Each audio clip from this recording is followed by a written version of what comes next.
I have come to expect certain things from M. Night Shyamalan, but I never thought I would have to look at one of his films and question the presence of Hayley Mills? Yes, that Hayley Mills. Parent Trap Hayley Mills.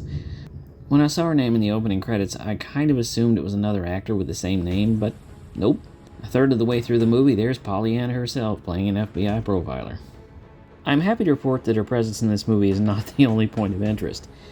This is a standard Shyamalan thriller where you get what you paid for and you walk away basically underwhelmed. But even at his worst, there's always the relief that he's a director with a signature style.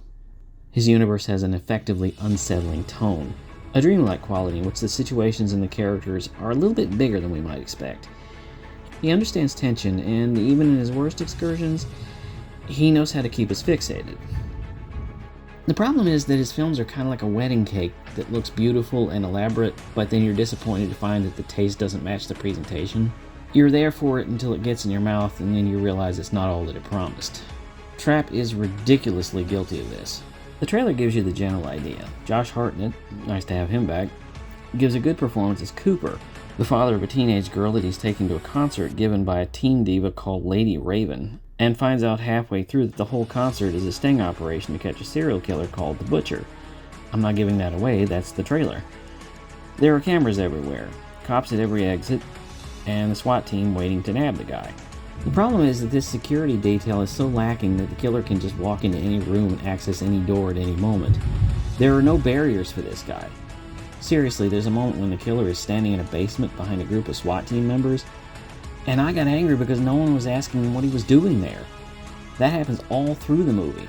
That fault in logic hangs very heavy over this film, and like any Shyamalan picture, it's up to you to decide whether or not to just go with it. And I was willing. For a while.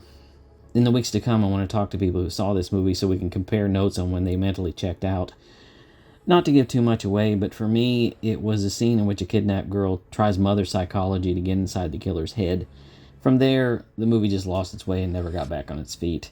The third act goes on and on and on and on and depends very much on the characters doing the stupidest thing and the killer being a complete imbecile and everything hanging on coincidence. Seriously, he's trapped and nearly caught at least 5 times and keeps escaping until it almost becomes a parody. The ending of this movie is so stupid I was waiting for Hayley Mills to be announced as the killer. Now that would have been a twist. I give it a D+. I'm Jerry Dean Roberts, and I'll see you next time. So to make 'em dig, first you gotta rig. What do you gotta rig? The Parent Trap.